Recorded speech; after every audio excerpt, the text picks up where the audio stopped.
Hey, welcome to the Joe Mel Show. I'm Joe. I'm Melissa. And this is a podcast where we discuss life, marriage, and parenting from a Christian perspective. And Mel, what are we talking about today? We are actually doing an update on our homeschooling journey. That's right. Yeah, it's been, 4 years since our son started school, our oldest son. And we've done a certain path. We chose a Christian school that's a hybrid school where their students go to school 2 days a week, and then we homeschool them 3 days a week. And I say we loosely. We'll talk about that a little bit later. But that's the choice we made. We believe God led us in that direction, and there's all sorts of great choices out there for people to choose. But that's what we've done, and we wanted to give an update on how it's going and give you some feedback, some suggestions, some advice, some stories from people who've been there and done that. You know, we're 4 years in. I don't feel like we're beginners anymore. We certainly not mastered it. Right. Definitely not mastered. There's a whole level of junior high, high school, credits, college. Like, we're not even close to that. Someday we will be. But we wanted to give an update on where we're at now and talk about our experiences, the good and the bad, and hopefully you can learn something from it as well. Yes. So let's start, Mel. Why don't you tell us the biggest change that's happened since we first did an education podcast a year or two ago. I don't remember. It was pretty early. And we had one child in school at the time. Now we have two. We have two students enrolled, a kindergartner and a third grader. So Mel, tell us, what is it like homeschooling two kids as opposed to one? Well, it was definitely an adjustment. I went into it knowing that it was going to be entirely different, but I think I was a little surprised at how different it was, and it took me a while to get into a rhythm of homeschooling both of our children because in third grade, Silas he's a proficient reader. He can do a lot of work independently, whereas Naomi, learning to read. Yep. And everything's new. This is her first year, so she requires a lot more one-on-one attention, which is great. I love being able to have that with her. But Silas, while he can work independently and understands a lot of what he needs to do, his work is harder. Yeah. Obviously, it's more difficult. And so there's a lot more to it that needs to be done and things to be checked and things that have a higher standard than, say, Naomi does at this point.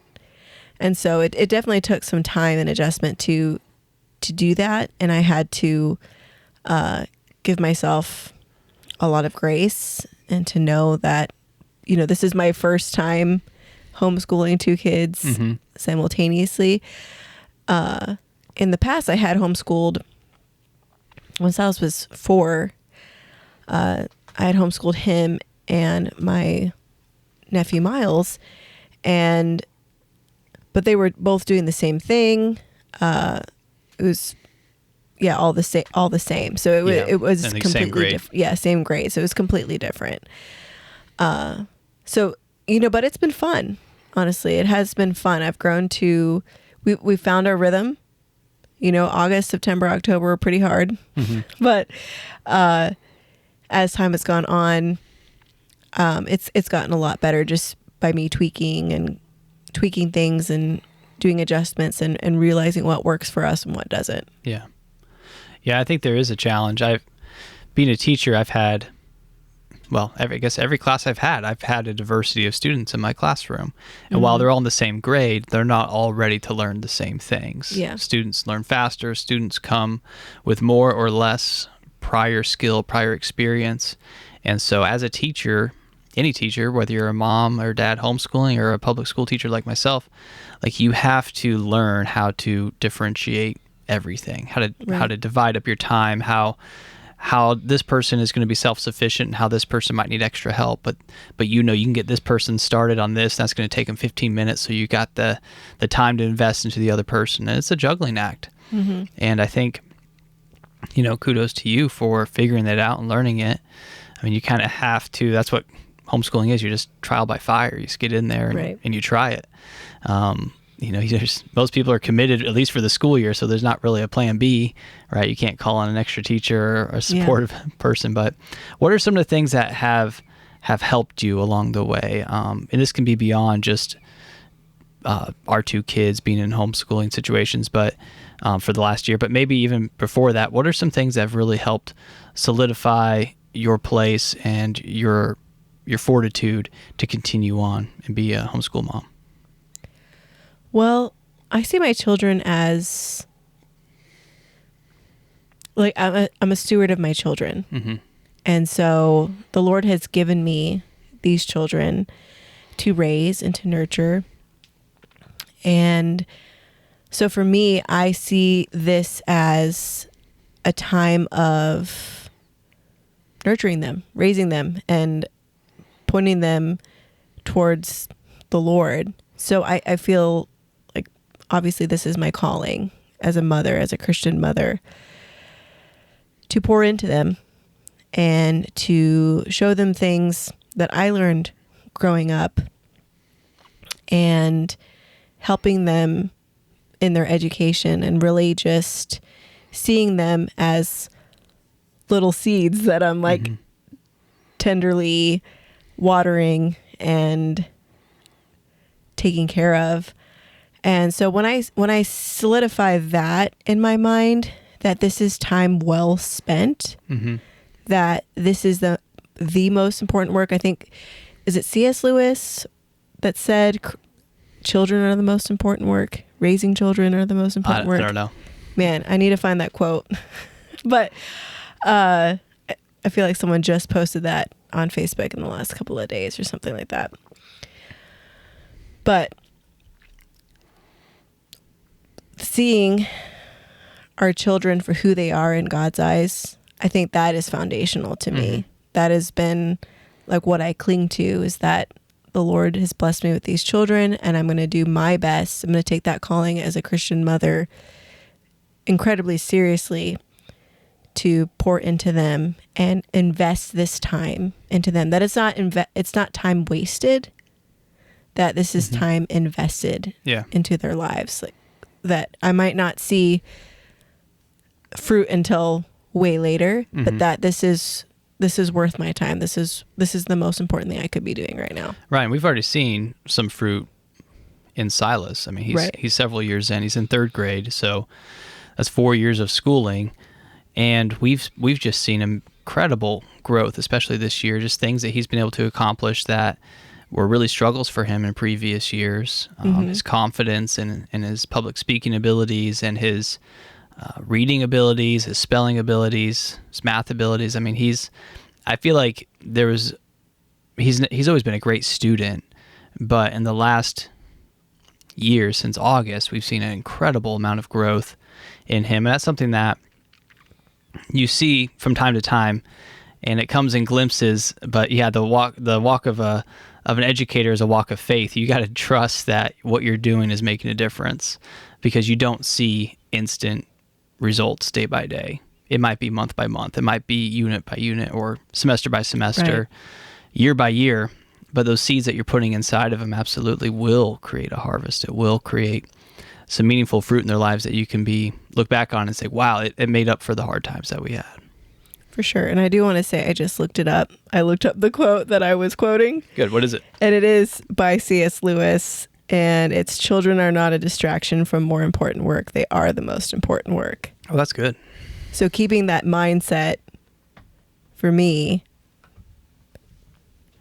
that's why I'm doing this. Yeah. Like, that's why I'm managing my time wisely with my children, so that I'm doing everything that I can to set them up for future success in spiritually, physically, emotionally. I just have to remember that through every hardship that we encounter through homeschooling, because we've said this at the beginning, it truly was a decision we felt like what was best for our family. Yeah. To choose this style of schooling, I have to remember that this is a gift. Yeah. That God has given me. Time with my children, time at home with my children. And I think all homeschooling parents have to remember that, you know, that it's true. It really is a calling, you know, and it's something that that the Lord gives you grace to do. And that, going back to what you were saying with just planting those seeds and now we're seeing the harvest in our first child's life, that it's worth putting in the time day by day. It's worth the fight. Yeah, it's worth the fight. Worth the fight. Now, just to be clear, we're talking about our experience as homeschool parents, but if you're out there and you're not able to homeschool, or you feel like you've prayed and you have a situation where you felt like there was a different direction you wanted to go, maybe private school or public school, it's still just as much your priority and responsibility to raise your children up in the Lord. Like, your children's education is still your responsibility as the parent. Now, you've partnered with somebody else to help you with that, and that's fantastic. So I would recommend getting involved as much as you can, knowing what they're doing. You know, don't wait for the teacher to tell you what's going on in the classroom. I'm a teacher. I sometimes forget, like, that's my last thought is to remind the parents of what we're doing in class, because I'm focused on my students. I'm focused on helping them. So get involved with your school by just knowing what your student's doing. Find out what they're good at. Find out what they struggle with. Encourage them and help them practice, and invest time into your student, into your child. Even if you're not a homeschool family, you can still bring some school home, talk about it, engage with them, find out, oh, you love reading. Let's challenge you in these areas. Or, oh, you've been struggling in math recently. Let's do some more practice at home, and get involved and have fun with it. Find ways to really amplify the learning that's happening at school. And I believe that's going to be, again, like Melissa was saying, time invested into your child's future that'll pay off eventually. So many parents wait till their kids in high school, because then they're thinking, oh, high school's almost over. College is expensive. You need to get a good ACT score so you can get good scholarships. And they get involved at that point, and that's good, but it'd be better to get involved earlier, especially in those fundamental years where they're learning to read and write and do math for the first time. If they can master those skills, they're going to be really, really well equipped to be good learners later on. So no matter what situation you choose, we're talking about our experience as homeschoolers, but if there's a different avenue you've chosen, get just as involved. You know, find ways to connect with your kids and let them know that you're supporting them and you're there to help them. Yeah, I agree with that. For sure. I mean, my parents, you know, they chose the Christian school route. If you listen back to our previous episode about schooling, I attended public school, and then I also went to Christian school. I graduated from a Christian school. But my parents were always very invested in what we were doing. Mm-hmm. They knew what our strengths and weaknesses were, and that helped me, and that they pushed me to do my absolute best. So I definitely think parents, no matter what type of schooling you choose, be there for your child and know what they need. At least do your best to find out. You know, that'll only help them in the long run. That's good. Well, how important, we talked about this a little bit before we started recording, how important is community and having partners in education or friends that are doing something similar to you? How important is that to you, Mel? That's been incredibly important to me. And I'm very, very blessed in the fact that my sister and her children attend the same school that our children attend. And, you know, our oldest children are both in the same grade. They're both in third grade. And so, you know, she knows all the assignments that need to be done as well.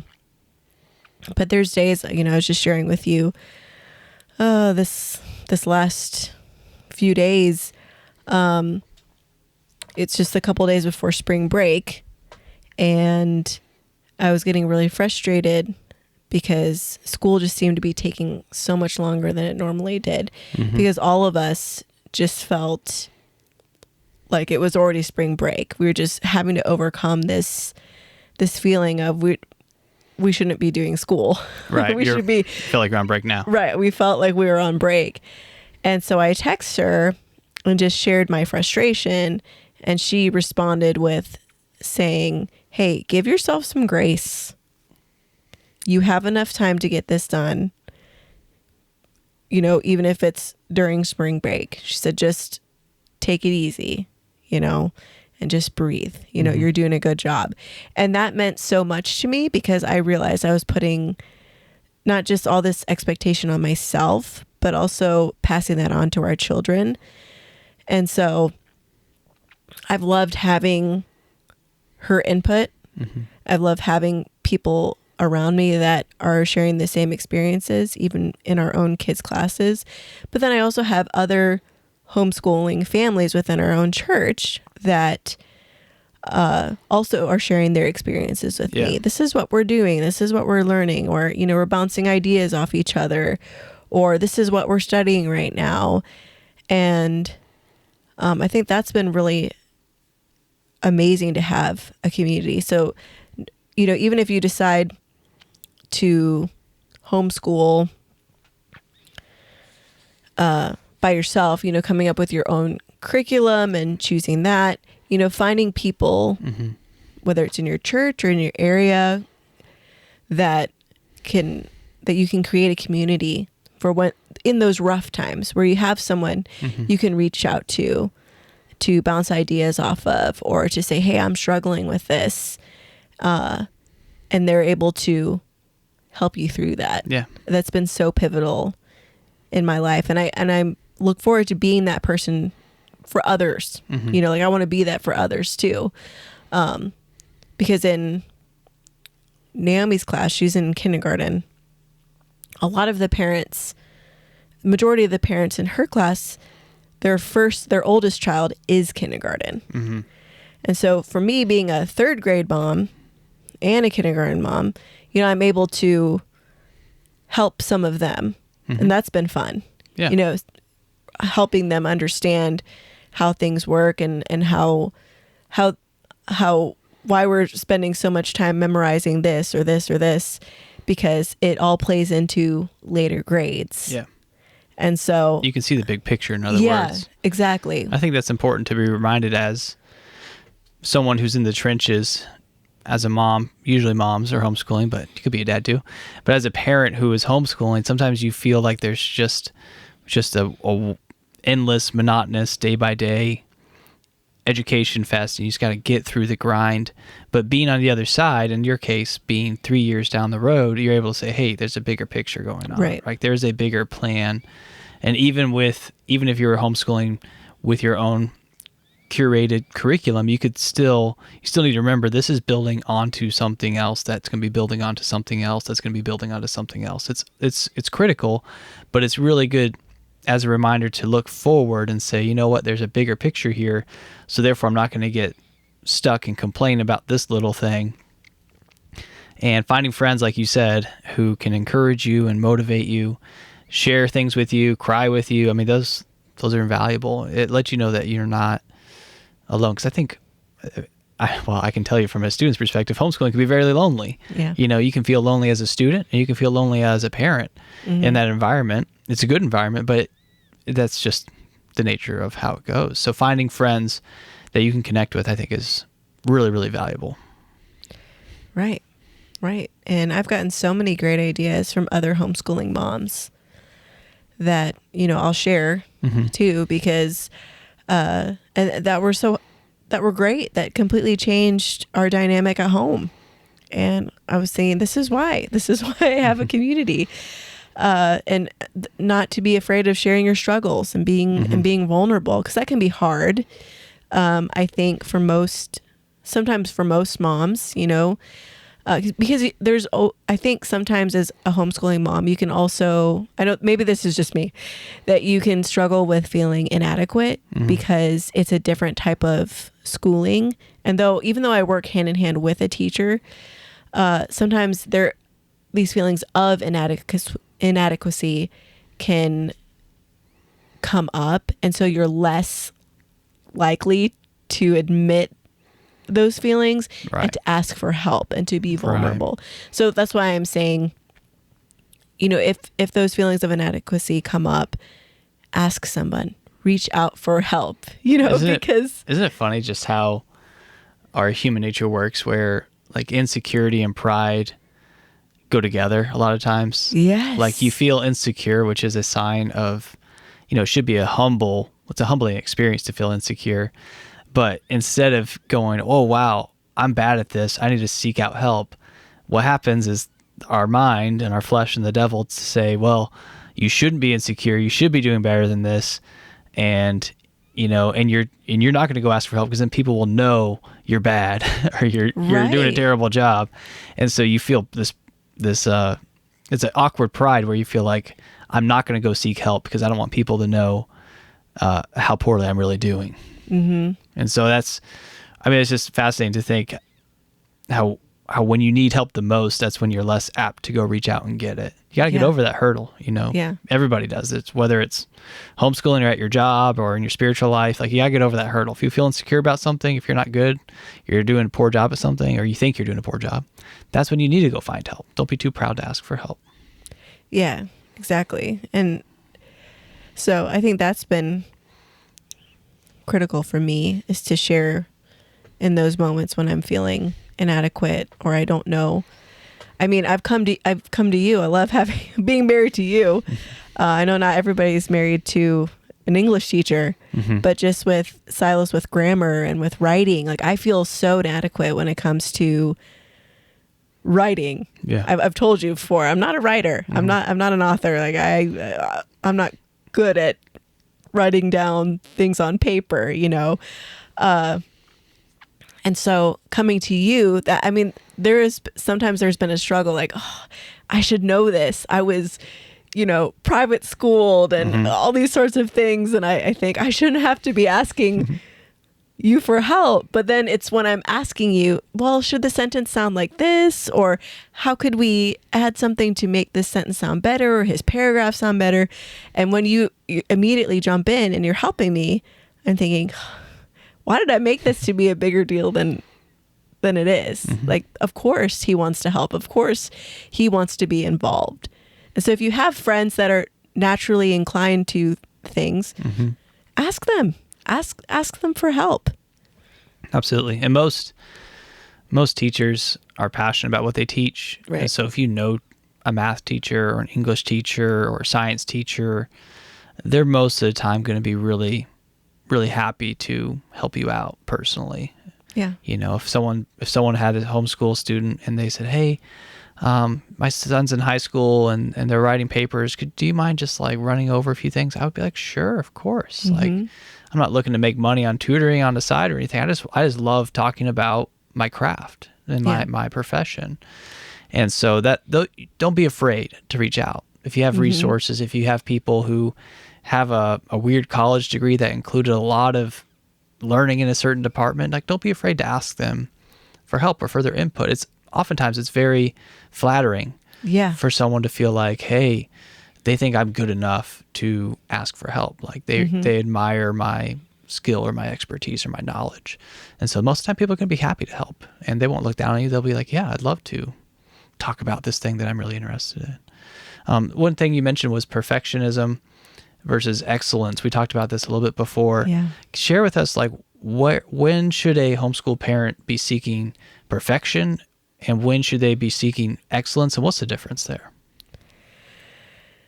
Yeah, this is something I struggle with because I want everything to be just right. I want our day to go just right. And that, as a homeschooling parent, that rarely happens. Right. Okay. There's going to be days where you get all your assignments done that you need to. And thankfully we do have, I know for me personally, I like the fact that we have deadlines because it puts that pressure on me to make sure everything's finished. Let me jump in here. If you are homeschooling and you don't have deadlines, consider making deadlines. Oh. Even if, this helps me in my life. Like, as a teacher, there's certain things that I make deadlines up for myself, because then I know it gets done by that point.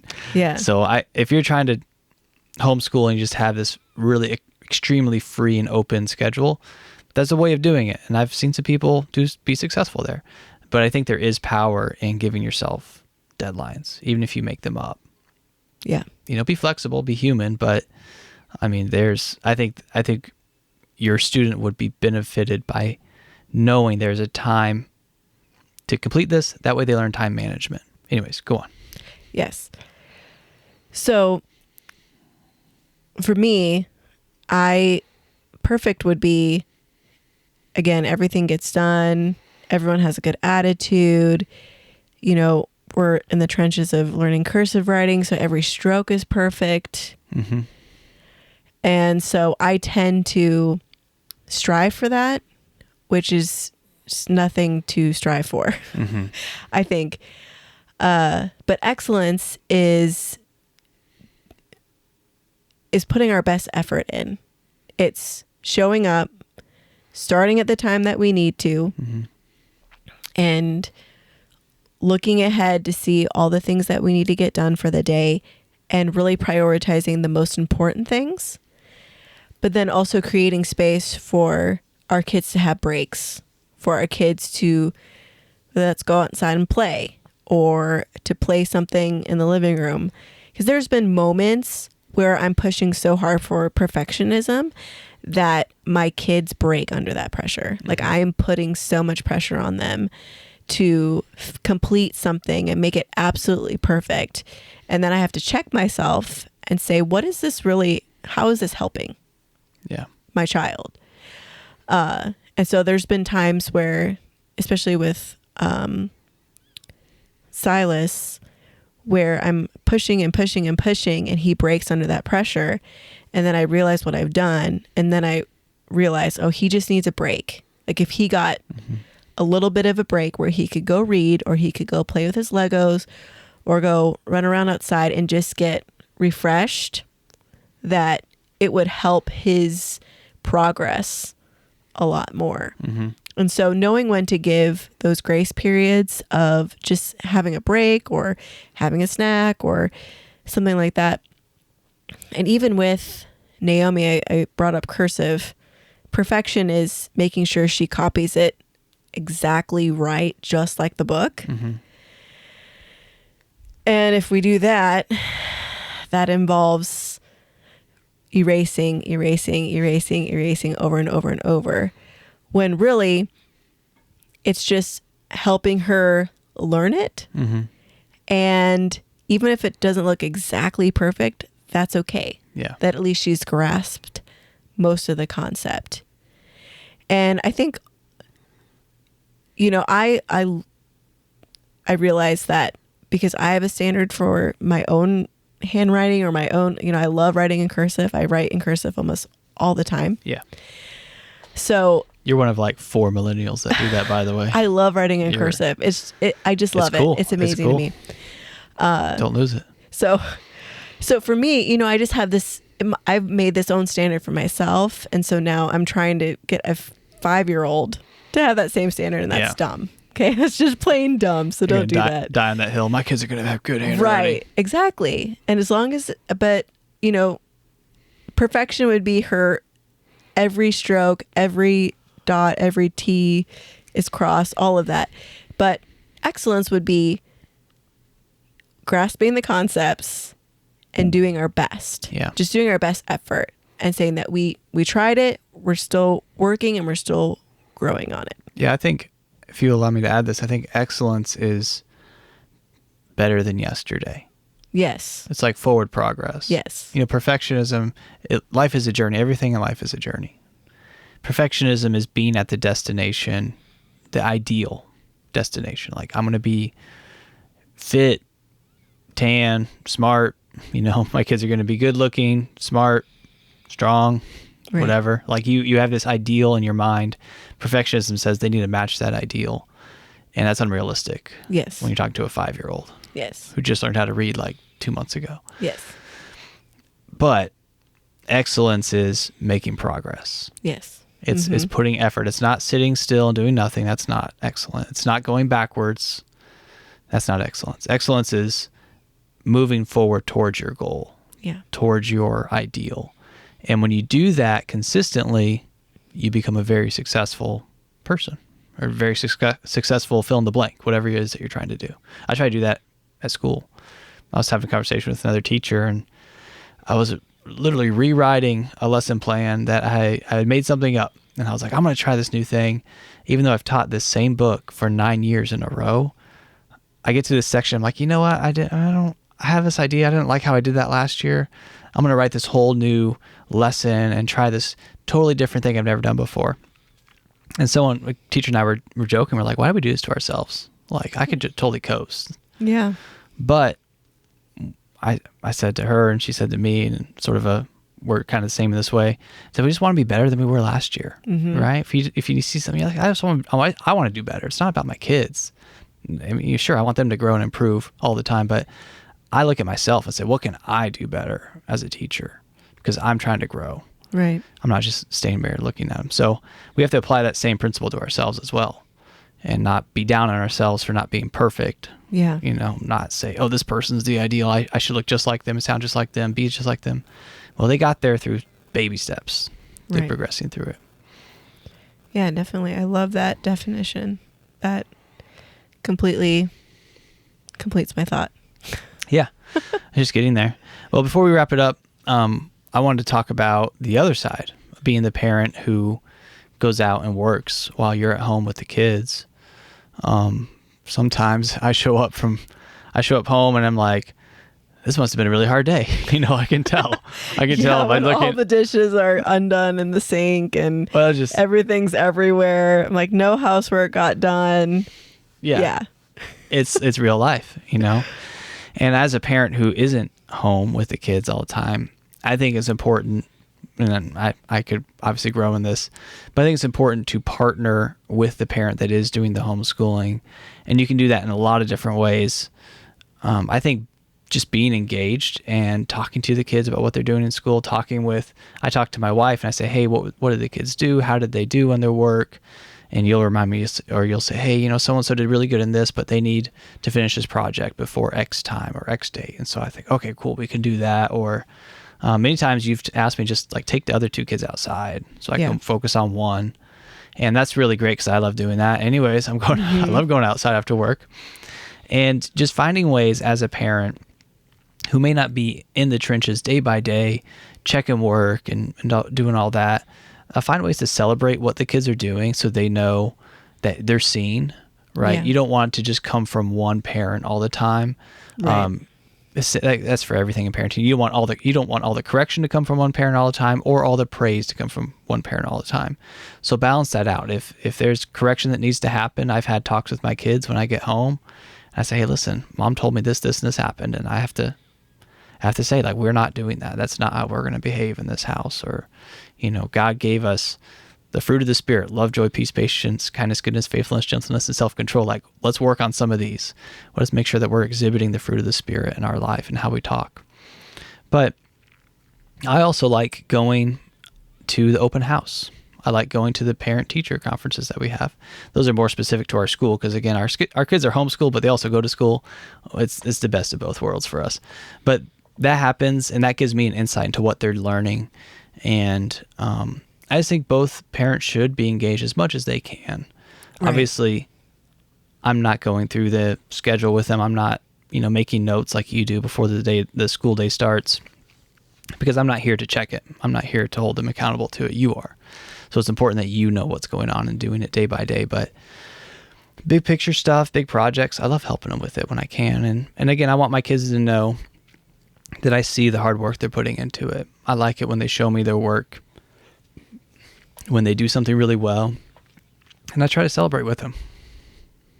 Yeah, and I think that's been really helpful for me, knowing that, like, when you're saying things to me, like, hey, I appreciate you setting out the work that they need to do for the next day, and you show me that appreciation. Like, I see what you're doing, because that means a lot to the person that is homeschooling the dominant part of the day.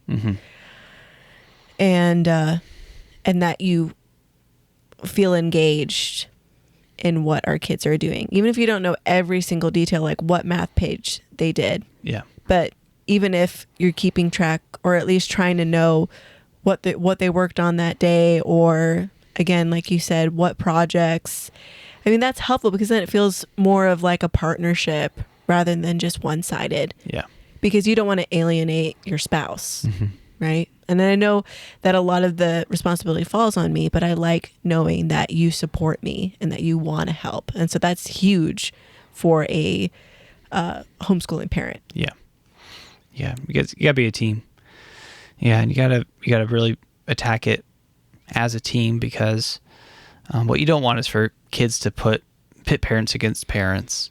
Right. You know, if a kid has a bad day, if a kid is ill-behaved at home during a homeschool day, you don't want the other parent to come home and be like, "Oh, it's okay. Let's still go out and go to the movie and have ice cream." You don't want to undermine the consequences that maybe one parent was trying to put in place to help train their child. You got to be together on that sort of stuff. And when kids know like you are a team, they're less likely to put up a fight, knowing, because they're going to lose. They're outnumbered, right? If mom and dad are in agreement, that's 2 against 1 for any of the kids. And so they got to know that, hey, we're a unified team and we are doing the best we can. We're asking you to do the best you can.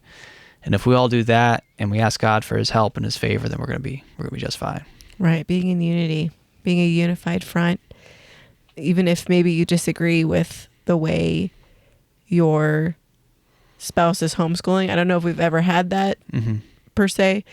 But I think having that unified front, and then if you had something that you wanted to address with your spouse, do it in the privacy of your room or out somewhere where the kids aren't seeing that. Call a third party, and if you need to, if it's serious. I mean, I just think that's important that the kids see a unified front, but that the other parent feels like, hey, if I see that struggle and maybe you're making that struggle, I'm going to come alongside you and help you see that. And then let's work together to figure it out. Yeah. And sometimes a fresh perspective is good. It is. I know if you're struggling to get one of our children to do something, or they're throwing a fit, or they keep making the same mistakes over and over, sometimes having the other parents say, okay, let me give this some time. Let me give it a go, right? Not to say you're doing it wrong, I can do it better, but sometimes just fresh perspective. You'll see something new, you'll say it in a different way, and it'll click in the kid's mind. That happens all the time at school. You know, a teacher will say one thing and it'll stick with the student, and another teacher will try to teach the same lesson and just won't quite land the same way because they weren't, maybe there wasn't a connection there at that time, or they said it in a way that really clicked with that person's brain. So you gotta be humble, to be a teacher, to be a homeschool parent, you gotta be really humble and ask the Lord for favor and direction on what you do. Right. That should have been my number one thing, is just asking the Lord for help and just knowing that he's there to help you through it. That he cares even more about your kids than you do. Yeah. And to seek his help and to ask him for creative and witty ideas on how to help your child understand concepts. And there's been times where I've had to do that, where I've had to pray and say, Lord, I need some insight. Like I need your direction. And that's been pivotal to managing 2 children.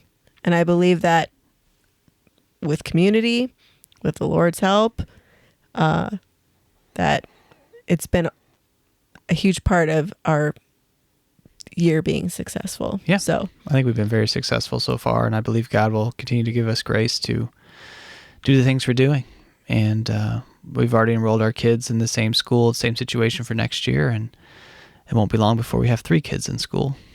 And we'll have to do an updated podcast at that point. Yeah, can you imagine the different. the Duggar family homeschooling 15 kids at once? I know they weren't all at once, but that's insane. I can't imagine. Before we go, yes, I did just want to give a couple tips. Okay. I know we're like over 40 minutes in. Go for it. But yeah. really, just if really people are quick, still listening, they deserve to hear the tips. Go ahead. So what's really helped me managing 2 children is looking over the next day's work, knowing what we need to accomplish, prioritizing. I tend to put whatever is the hardest for my children first.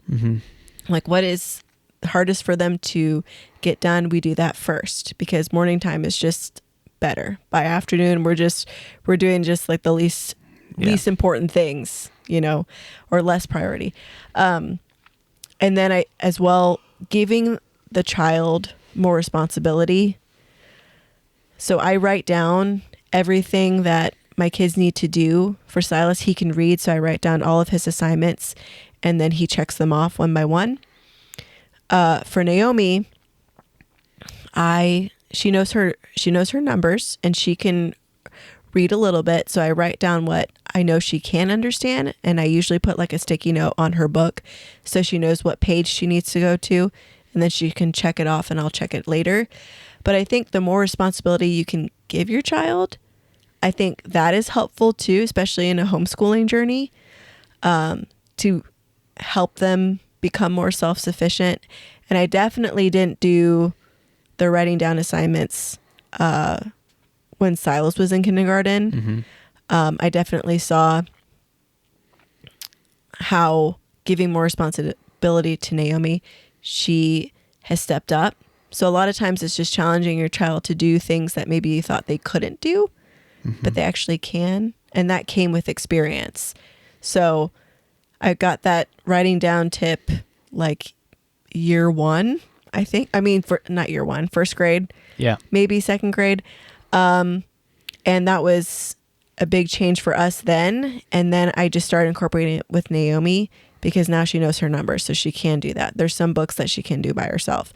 So any time you can give your child responsibility, I think that's better, because then it just becomes more natural to them. And she gets them all done. She knows to go in her folder and to get out her worksheets. She knows to do what books that she can.